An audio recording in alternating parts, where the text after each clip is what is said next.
In the summer of 1863, as the Battle of Gettysburg raged 300 miles north, something far more sinister was unfolding in the rolling hills of Middle Tennessee.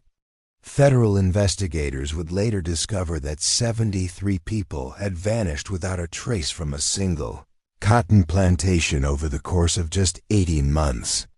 These were not escaped slaves, deserting soldiers, or victims of Confederate raids, but free workers, hired hands, and even neighboring families who had simply asked too many questions about the Chamberlain family's impossible prosperity during America's bloodiest war. The official records were sealed by military order and buried in Washington archives that wouldn't see daylight for over a century. What makes this case truly terrifying is not just the number of victims, but the methodical precision with which they were eliminated. Their belongings were cataloged like inventory, and their bodies were dissolved in chemical baths that left no trace for grieving families to mourn. Tonight, we're going to uncover what really happened behind the whitewashed columns of Rosewood Manor and why the most successful cotton dynasty in wartime, Tennessee, built their fortune on a foundation of 73 unmarked graves that was never meant to be disturbed. Before we continue with the story of Ezekiel Chamberlain and his cursed empire, make sure you're subscribed to our channel, because what we're about to reveal will challenge everything you thought you knew about the genteel world of Southern plantation society. And let us know in the comments what state or city you're listening from. We love hearing from our community of dark history enthusiasts. The prosperity of Rosewood Manor. What we discovered in the military archives about the Chamberlain family's true business model will shake you to your core. Rosewood Manor stood as a gleaming monument to Southern prosperity in Rutherford County, Tennessee, just 20 miles southeast of Nashville. Built in 1834 by Ezekiel Chamberlain's father, the plantation had weathered economic storms that destroyed lesser estates. By 1863, while neighboring plantations struggled with labor shortages and Union blockades, Rosewood was producing more cotton than it had in its most prosperous antebellum years.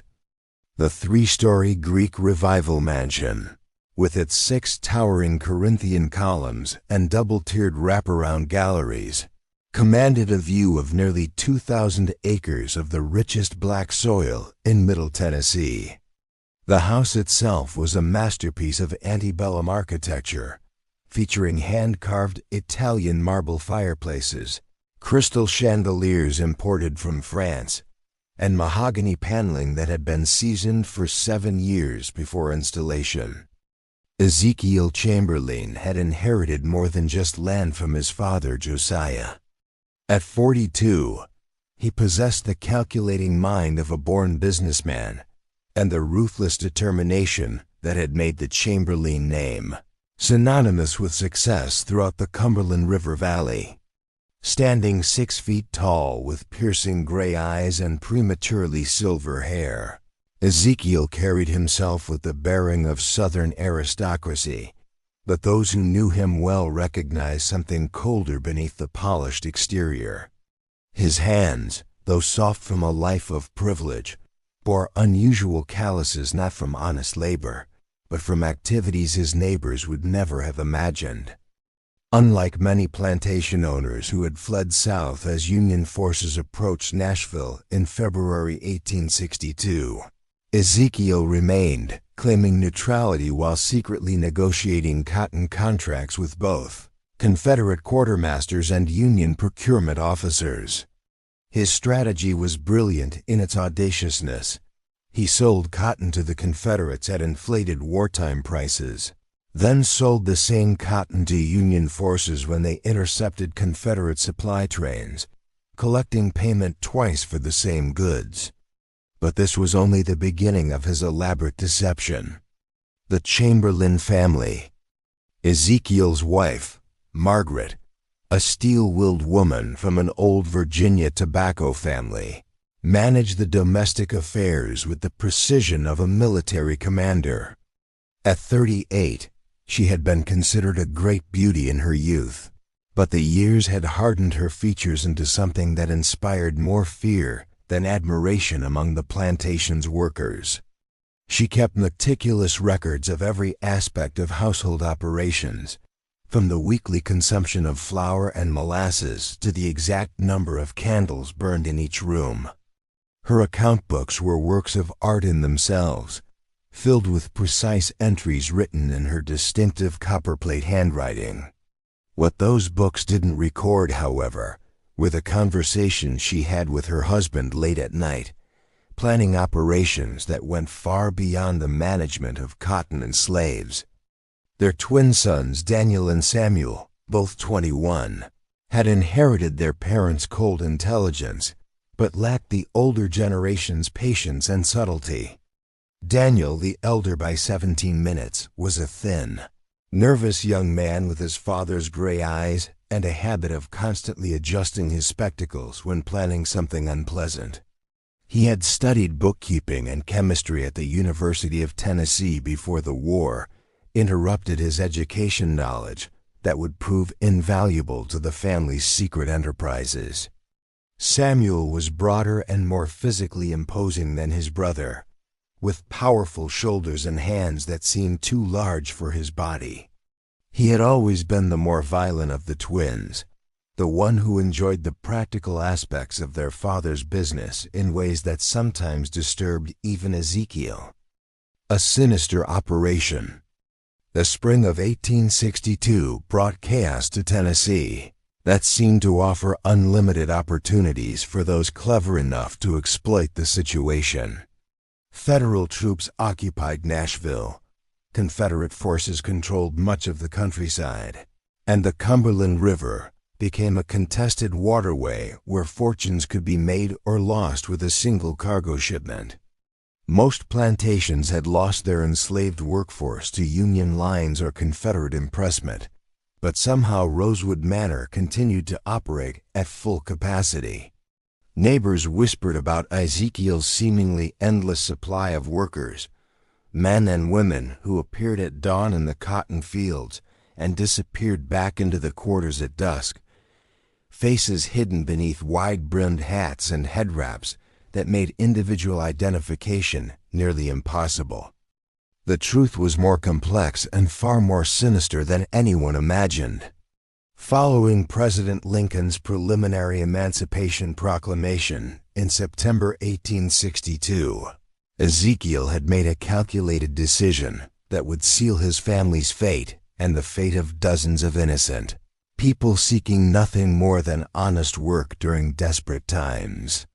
Rather than lose his enslaved workforce, he began offering wages to both freed slaves and white laborers desperate for employment in the war-torn economy. The offer was generous by wartime standards, $2 a day plus room and board, more than most factory workers earned in Nashville or Memphis. But there was a catch that wasn't mentioned until after the contracts were signed. Workers agreed to remain on the plantation for a minimum of 2 years, with their wages held in trust until the completion of their service. What seemed like a reasonable arrangement to ensure stable labor during wartime soon revealed itself to be something far more sinister than even the most suspicious observer could have imagined. The disappearances begin. The first sign that something was terribly wrong came in November 1862 when Martha Henley, a widow from nearby Murfreesboro, arrived at the courthouse in town asking about her brother Thomas. A former blacksmith who had lost his shop to Union requisitions, Thomas had taken employment at Rosewood Manor 6 weeks earlier, promising to send word as soon as he received his first month's wages. Martha had received no letters, and when she wrote to the plantation to inquire about him, she was told by Daniel Chamberlain that Thomas had violated his contract by drinking and had been dismissed without pay the previous week. Thomas ain't touched a drop of liquor in 7 years.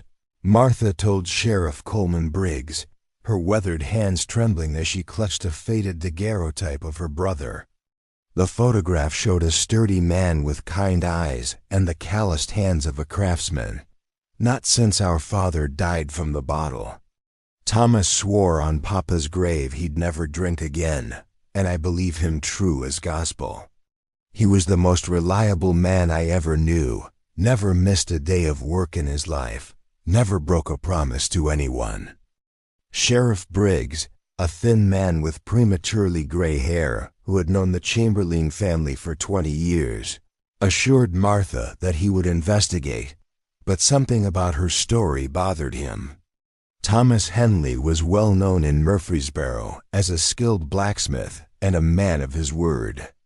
The idea that he would suddenly start drinking and abandon his responsibilities seemed completely out of character.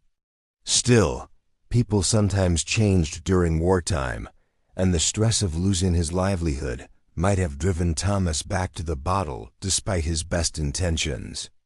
When Briggs rode out to Rosewood Manor that afternoon, he found Ezekiel Chamberlain waiting for him on the front steps of the mansion, dressed in his finest black suit and holding a leather-bound ledger.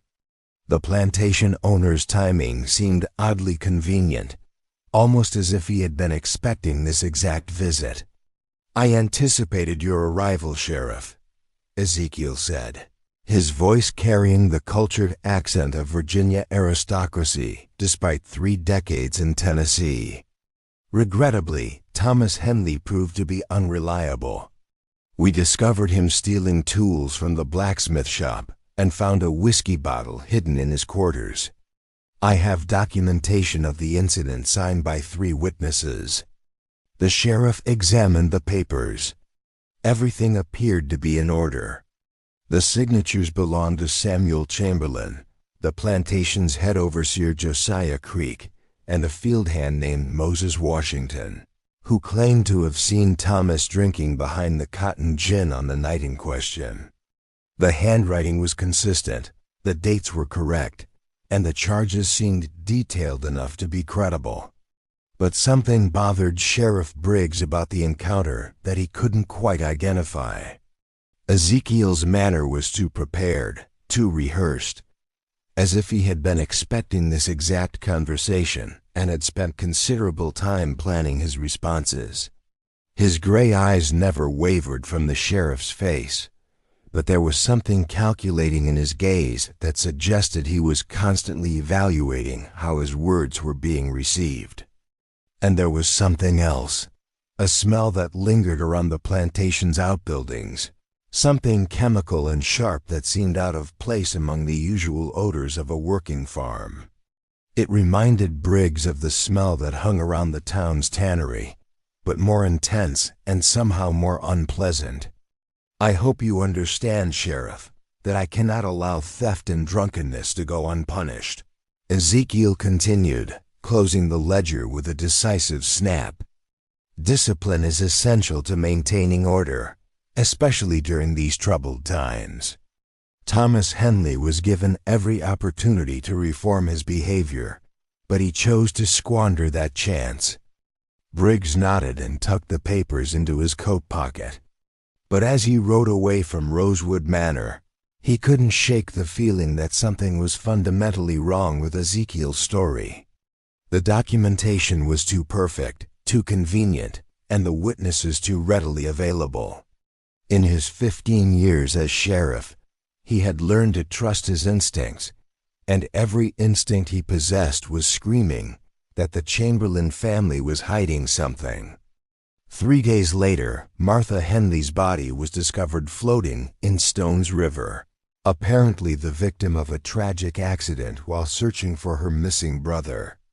Her horse was found grazing peacefully on the riverbank, and there were no signs of violence on her body. The coroner ruled it an accidental drowning, noting that the recent rains had made the river unusually swift and treacherous. But Sheriff Briggs noticed that Martha's reticule was missing, along with the daguerreotype of her brother that she had carried everywhere since his disappearance. More disappearances. The winter of 1862 to 1863 passed quietly at Rosewood Manor, but in the surrounding communities, more families began to report missing relatives. James Patterson, a carpenter from Shelbyville, had taken work at the plantation in December and had not been heard from since. His wife, Sarah, had received one letter in January, written in her husband's careful handwriting, promising that he was well and would return home as soon as his contract was completed. But no further letters arrived, and when Sarah made the difficult journey to Rosewood Manor in March, she was told that James had abandoned his position without notice, leaving behind his tools and personal belongings. Eleanor Walsh, a young Irish woman fleeing poverty in Nashville, had been hired as a seamstress in January and had vanished entirely. Her landlady reported that Eleanor had left her boarding house with a single carpet bag, excited about her new position at what she described as a grand plantation where they treat their workers like family. The landlady had expected Eleanor to return for her remaining possessions within a few weeks, but months passed with no word. Most disturbing of all, the Freeman family Isaac, his wife Ruth, and their two teenage sons, Jacob and Benjamin, had been seen traveling toward Rosewood Manor in February, drawn by promises of generous wages for Isaac's skills as a cotton gin mechanic. The entire family had been hired together, with Ruth taking a position as a cook and the boys working as general laborers. They had sold their small farm near Franklin, loaded their possessions into a single wagon, and set off for what they believed would be a new and prosperous life. They were never seen again.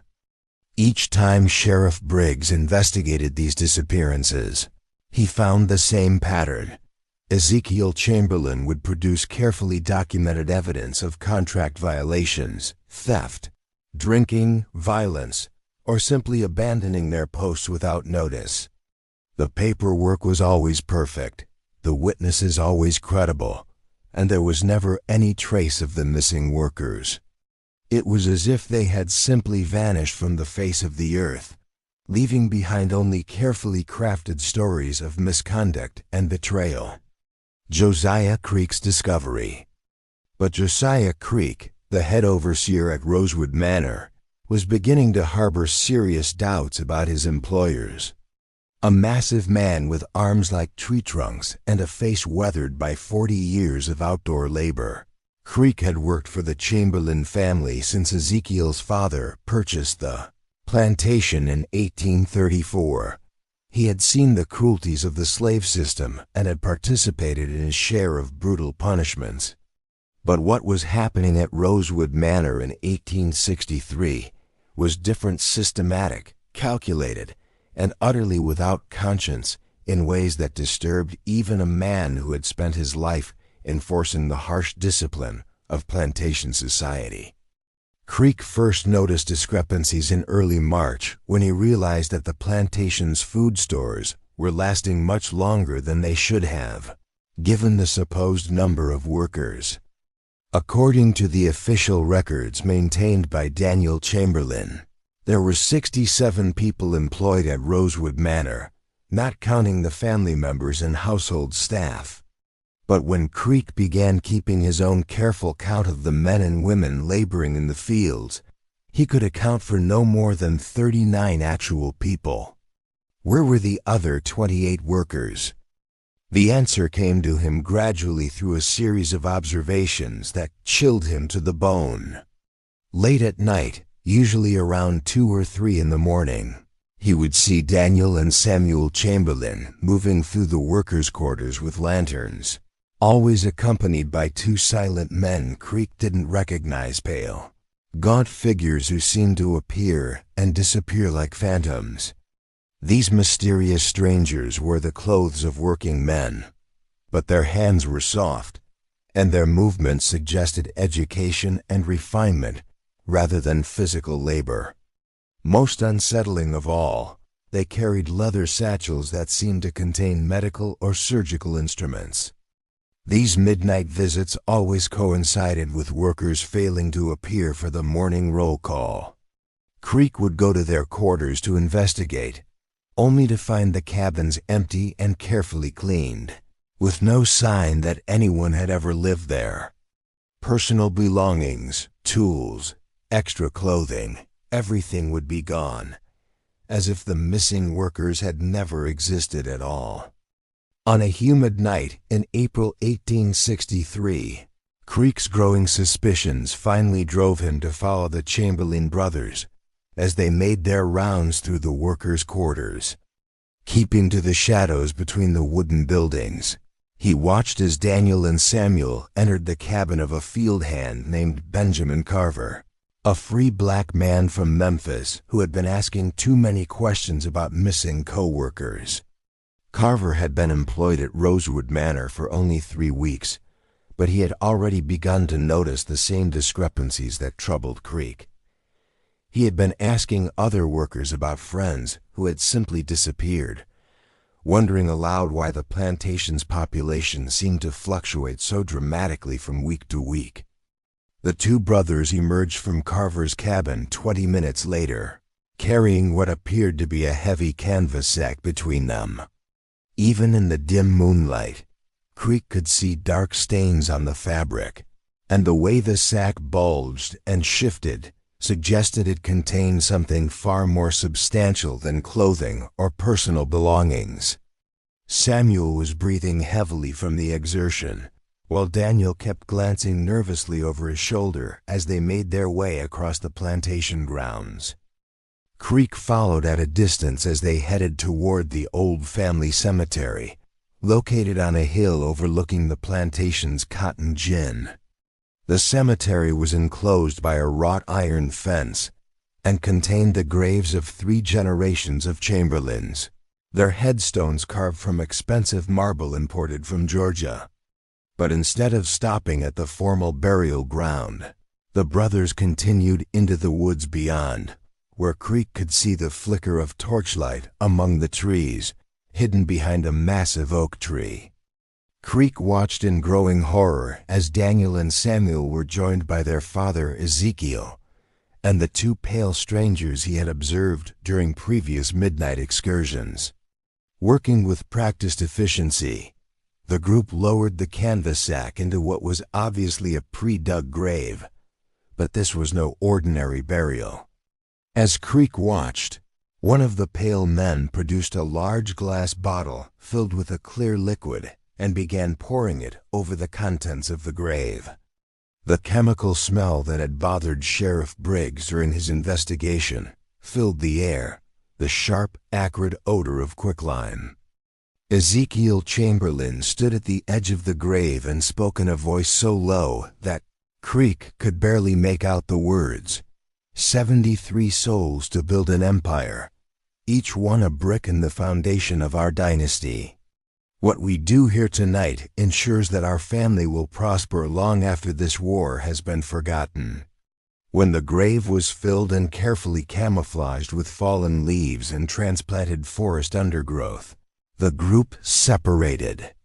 Ezekiel returned toward the main house, while his sons and the 2 strangers headed in the direction of a large barn that Creek had assumed was used for equipment storage.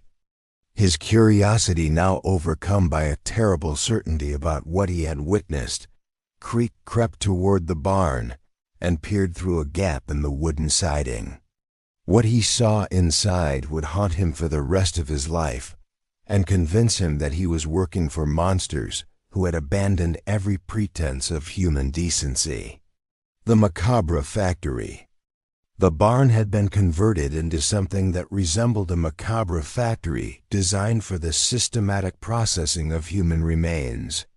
Along one wall stood a series of large wooden vats filled with the same quicklime solution Creek had seen poured into the grave. The chemical was used to accelerate decomposition, breaking down organic matter and leaving no trace of the victims, except for the valuables that could be recovered and resold. The vats were equipped with wooden paddles for stirring and metal grates for straining out items that wouldn't dissolve. Personal belongings, jewelry, tools, and even clothing were sorted into neat piles on long wooden tables. Creek could see familiar items among the carefully organized goods: Thomas Henley's distinctive leather tool belt, Eleanor Walsh's silver locket, and what appeared to be the Freeman family's wedding rings lined up in a small wooden box. In one corner, a small furnace glowed red-hot, used to melt down gold and silver items into unmarked ingots that could be sold without raising suspicions about their origin. But the most chilling discovery was a series of ledger books that lay open on a desk near the barn's entrance. In Daniel Chamberlain's meticulous handwriting, Creek could see entries that recorded not cotton production or livestock sales, but human lives reduced to nothing more than profit margins. Each entry included the victim's name, date of arrival, date of death, and a detailed inventory of their possessions, along with estimated values. Thomas Henley, November 15, 1862. Tools and silver watch, $47. James Patterson, December 22, 1862. Carpenter tools and gold ring, $89. Eleanor Walsh, January 18, 1863. Sewing supplies and silver locket, $23. Freeman family, February 8, 1863. Wagon, tools, household goods, personal effects, $156. The entries went on for pages, each representing a person who had come to Rosewood Manor seeking honest work and had instead found only death.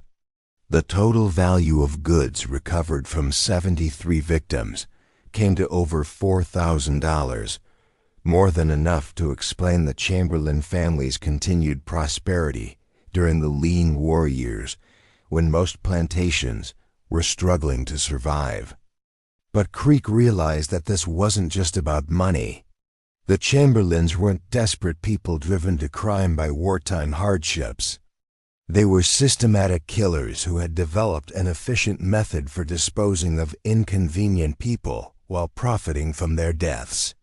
The plantation wasn't a farm. It was a trap designed to lure victims with false promises of employment and security. The Chamberlain Operation. As Creek continued to study the horrific contents of the barn, he began to understand the full scope of the Chamberlain family's operation. This wasn't a recent development driven by wartime desperation. The oldest entries in Daniel's ledger dated back to 1861, suggesting that the murders had been going on for nearly 2 years. The family had perfected their system through trial and error, learning from early mistakes to create an almost foolproof method for eliminating witnesses and disposing of evidence. The two pale strangers were identified in the ledger as Dr. Cornelius Polk and his brother Edgar, former Confederate medical officers who had deserted their unit after the Battle of Shiloh. Cornelius had been a practicing physician in Kentucky before the war, while Edgar had studied chemistry at Transylvania University. Their medical knowledge and understanding of chemical processes made them invaluable partners in the Chamberlains' gruesome enterprise. They were responsible for the actual killings, administering carefully measured doses of chloroform or morphine that left no obvious signs of violence on the victims' bodies. Creek discovered that the Chamberlains' recruitment methods were far more sophisticated than he had imagined. They placed advertisements in newspapers throughout Tennessee and Kentucky, offering generous wages and ideal working conditions. They specifically targeted people who were isolated or desperate, widows, recent immigrants, freed slaves with no family connections, and skilled workers who had lost their livelihoods to the war. The victims were chosen not just for their possessions, but for their vulnerability, people who wouldn't be missed, at least not immediately. The family had also established relationships with unscrupulous boarding house operators and labor contractors who would recommend Rosewood Manor to potential victims in exchange for a small commission. These accomplices helped identify people with valuable skills or possessions, providing the Chamberlains with detailed information about potential targets before they even arrived at the plantation. As Creek absorbed the magnitude of what he had discovered, he realized that he was looking at evidence of the most systematic and coldly calculated mass murder operation in American history. The Chamberlains weren't just killing for money. They were running what amounted to a human slaughterhouse, luring desperate workers to their plantation with false promises, and then disposing of them once their belongings had been inventoried and cataloged. Creek's discovery in flight. But as he backed away from the barn, Creek's boot caught on a loose board, sending a sharp crack echoing through the night air. Inside the barn, the voices fell silent. Creek heard footsteps approaching the door and realized with growing terror that he had been discovered. "Who's out there?" Daniel Chamberlain's voice cut through the darkness like a blade. "Samuel, check the perimeter. Take the dogs and make sure whoever it is doesn't get away." Creek ran, crashing through the underbrush as the sound of barking hounds filled the night air behind him. He could hear Samuel Chamberlain shouting orders to the dogs, urging them to follow the scent of the intruder who had discovered their family's terrible secret. Creek's only advantage was his intimate knowledge of the plantation's layout, gained through nearly 30 years of working the land. He knew every path, every fence line, every hiding place that might offer temporary shelter. But he also knew that the Chamberlains wouldn't stop hunting him until they found him, and when they did, he would become victim number 74 in Daniel's meticulous ledger. Creek's desperate flight through the woods was cut short when he stumbled over a fallen log and crashed into a shallow ravine, his left leg twisting beneath him with an audible snap that echoed through the night air. As he lay gasping in pain at the bottom of the creek bed, he could hear the baying of bloodhounds getting closer. The Chamberlain's hunting dogs had his scent, and it was only a matter of time before they found him. Worse yet, he could hear human voices approaching, Samuel Chamberlain's distinctive baritone calling out orders, and the higher-pitched responses of the Polk brothers as they coordinated their search. "He can't have gone far," Samuel's voice carried clearly through the still night air. "The dogs have his trail, and there's nowhere for him to hide. When we find him, we'll make sure it looks like an accident, maybe a fall from his horse while checking the fence lines. What if he's already told someone what he saw?" Edgar Polk's nervous tenor revealed his growing anxiety about their exposure. "Then we'll have to expand our cleanup operation." Ezekiel Chamberlain's cultured voice joined the conversation as he arrived at the search site. "But I doubt Creek has had time to tell anyone anything. He's a simple man who keeps to himself. Even if he disappears, it won't cause the kind of investigation that could threaten our operation." Creek pressed himself deeper into the muddy bottom of the ravine, trying to ignore the excruciating pain in his broken leg, while he listened to the three men plan his murder with the same casual efficiency they had used to eliminate 73 other innocent people. He understood now that he had stumbled into something far worse than simple greed or wartime opportunism. The Chamberlain family had created a systematic killing operation that treated human life as nothing more than a renewable resource to be harvested and processed. Intervention and investigation. But fate intervened in the form of Corporal William Hayes, a Union cavalry scout who had been observing Rosewood Manor for 3 days as part of a reconnaissance mission ordered by Major General William Rosecrans. Hayes had been tasked with documenting Confederate supply operations in the area, and the unusual level of activity around the Chamberlain plantation had caught his attention. He had noticed the frequent arrivals of new workers, the late-night movements between buildings, and the strange chemical smells that seemed to emanate from the plantation's outbuildings. When Hayes heard the commotion in the woods, the barking dogs, the shouting voices, and the sounds of a major search operation, he assumed he was witnessing the capture of a runaway slave, or perhaps a Confederate deserter. His orders were to observe and report, not to intervene in local affairs. But something about the urgency and violence of this search convinced him to investigate. Hayes found Creek at the bottom of the ravine, his leg clearly broken and his clothes torn from his desperate flight through the underbrush. At first, the soldier assumed the injured man was a runaway slave who had been caught stealing or attempting to escape. But Creek's desperate urgency and his detailed knowledge of the plantation's operations quickly convinced Hayes that something far more serious was taking place. "They're killing folks for their belongings," Creek gasped, clutching Hayes' uniform jacket with hands that shook from pain and terror. 73 people dead and buried in unmarked graves scattered through these woods. You gotta stop them before they kill more innocent folks. They got a whole operation set up, chemicals to dissolve the bodies, ledger books keeping track of what they steal, everything organized like it was a regular business. Hayes helped Creek onto his horse, and together they rode toward Nashville, Creek providing detailed directions to federal authorities, while fighting to remain conscious despite the pain from his broken leg. Initially, the Union officers dismissed Creek's story as the ravings of a disgruntled overseer, or perhaps a Confederate sympathizer attempting to discredit a loyal plantation owner. But Creek's specific knowledge of the plantation's layout, his detailed descriptions of the barn's contents, and his ability to provide exact locations for dozens of unmarked graves eventually convinced Major General Rosecrans to authorize a full military investigation. The general had heard rumors about irregular activities at various plantations throughout Tennessee, but nothing on the scale that Creek was describing.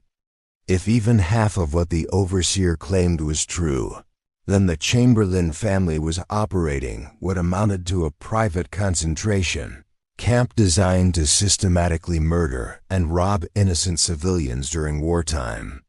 Such an operation would constitute war crimes of the highest order, regardless of which side the perpetrators claimed to support. The raid on Rosewood Manor. On May 15, 1863, a full company of Union infantry surrounded Rosewood Manor while Creek, despite his broken leg, led a team of investigators to the converted barn.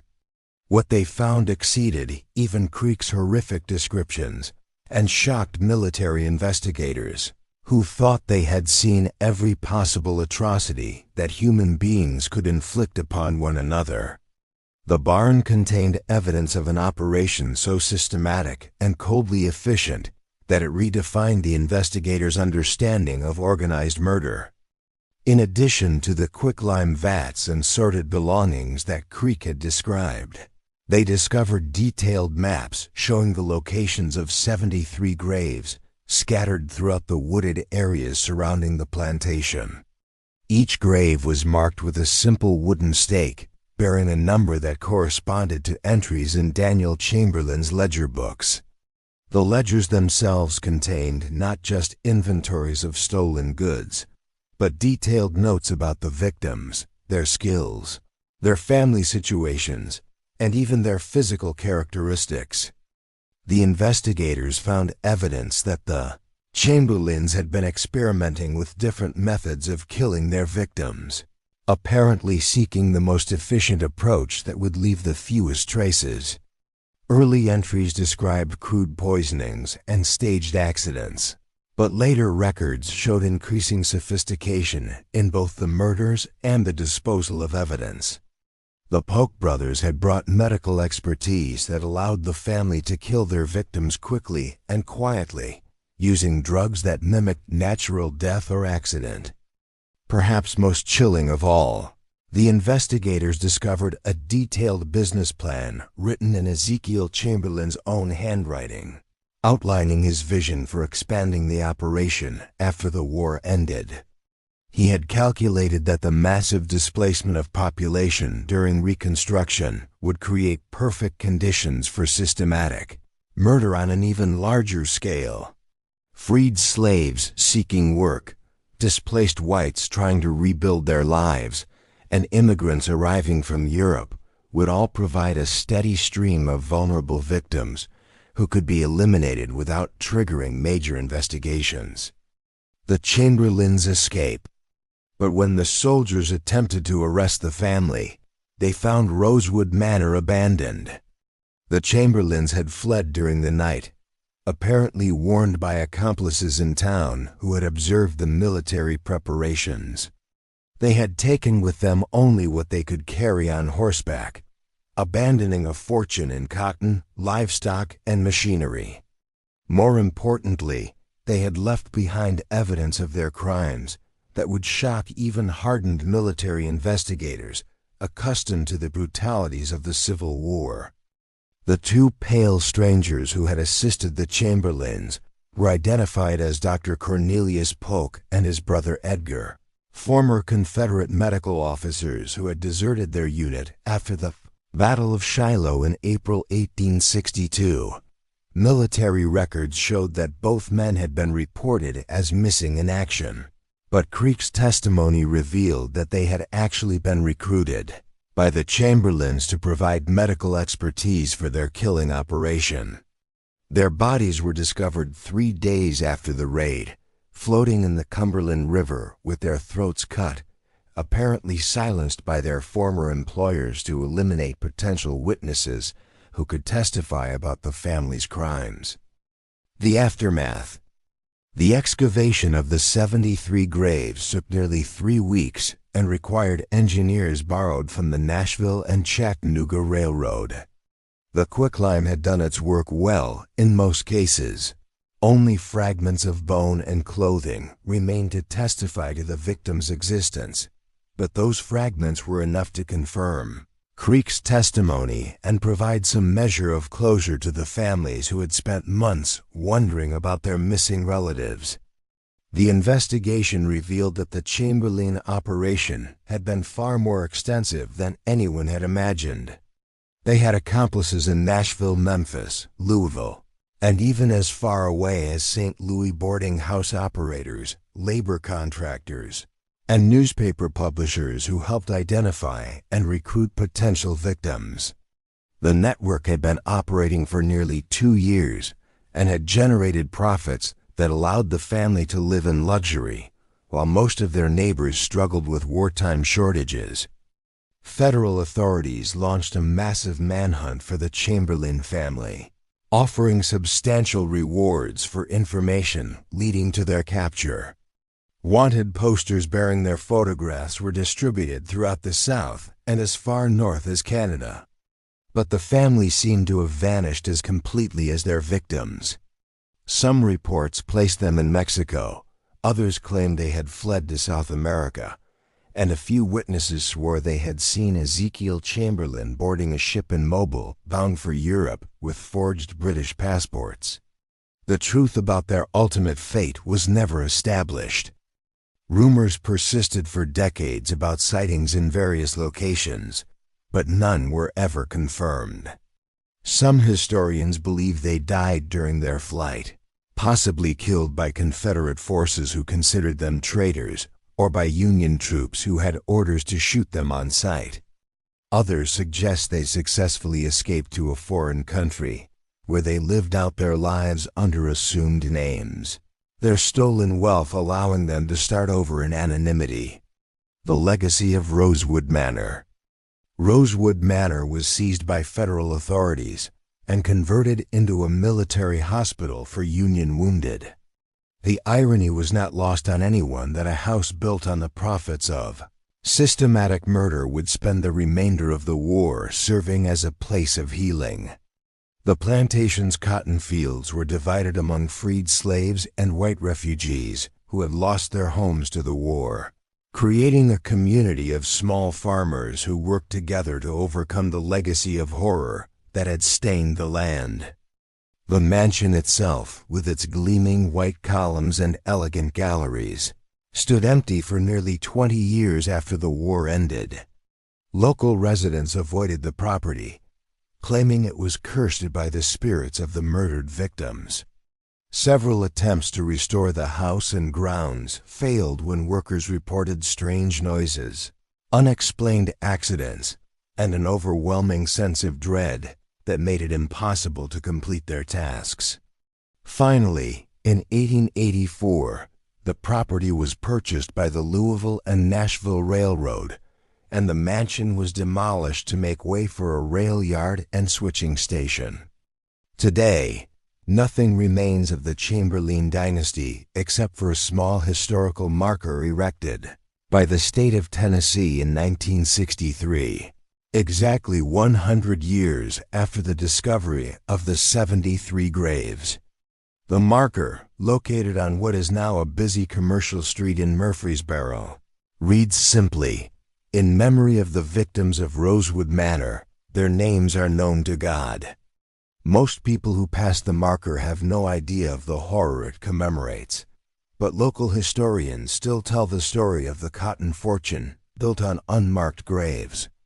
Josiah Creek's legacy.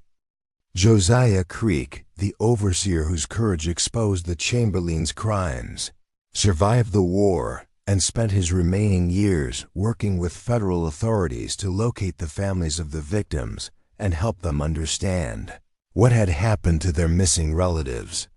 The broken leg he suffered during his desperate flight through the Tennessee woods never healed properly, and he walked with a pronounced limp for the rest of his life, a permanent reminder of the night he discovered that the pursuit of wealth could transform human beings into something far more monstrous than any creature of legend or folklore.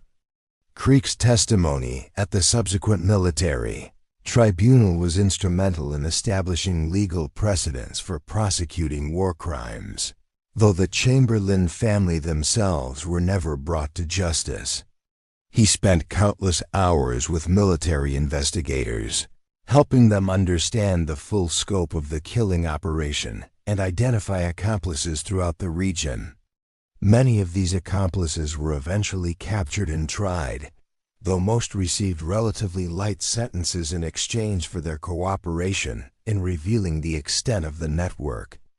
The psychological toll of what he had witnessed and participated in, however indirectly, haunted Creek for the remainder of his life. He never married, never had children, and rarely spoke about his experiences except when required to testify in legal proceedings. Neighbors described him as a man who seemed to carry an invisible burden, someone who had seen too much of human evil to ever fully trust in human goodness again. In 1889, 26 years after the discovery of the graves, Creek was found dead in his small cabin near what had once been the Rosewood Manor property. He had left behind a final written testament, sealed and addressed to the Tennessee State Historical Society, with instructions that it not be opened until after his death.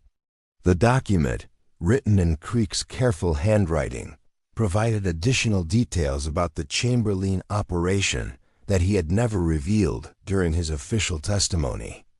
According to Creek's final statement, the 73 known victims represented only a portion of the Chamberlain family's crimes.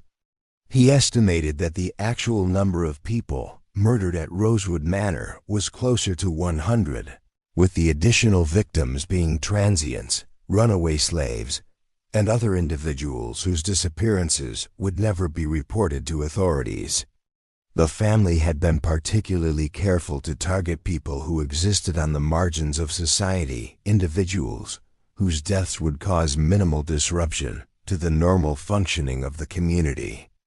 Creek's testament also revealed that he had suspected the murders were taking place for months before he actually witnessed them. He had noticed the discrepancies in food consumption, the mysterious late-night activities, and the way certain workers would simply vanish without explanation. But he had been too frightened of the Chamberlain family's power and influence to act on his suspicions until the evidence became overwhelming. Most disturbing of all, Creek's final statement suggested that the Chamberlains had not been unique in their crimes. He claimed to have heard rumors about similar operations at other plantations throughout the South, places where wartime chaos provided cover for systematic murder and theft. These rumors were never fully investigated, but they raised the chilling possibility that the Rosewood Manor murders were part of a much larger pattern of exploitation and violence that historians have only begun to understand. A chilling reminder. The Chamberlain case stands as one of the most shocking examples of systematic murder in American history, a reminder that the greatest horrors are often perpetrated, not by madmen or fanatics, but by calculating individuals who reduce human life to nothing more than entries in a ledger book. In the chaos of the Civil War, with communities scattered and authorities overwhelmed, the Chamberlains created their own private kingdom of terror, where desperate people seeking honest work found only death. What makes their crimes particularly heinous was not just the scale of the killing, but the coldly businesslike approach they took to murder. These were not crimes of passion or acts of wartime desperation, but calculated business decisions made by people who viewed other human beings as nothing more than sources of profit.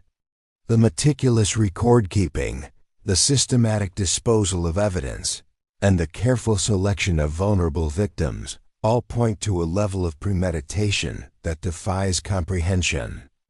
The psychological profiles that modern criminologists have constructed of the Chamberlain family members suggest that they were classic examples of organized serial killers who operated as a group. Ezekiel appears to have been the mastermind, a charismatic leader who convinced his family that their crimes were justified by their need to maintain their social position and economic prosperity.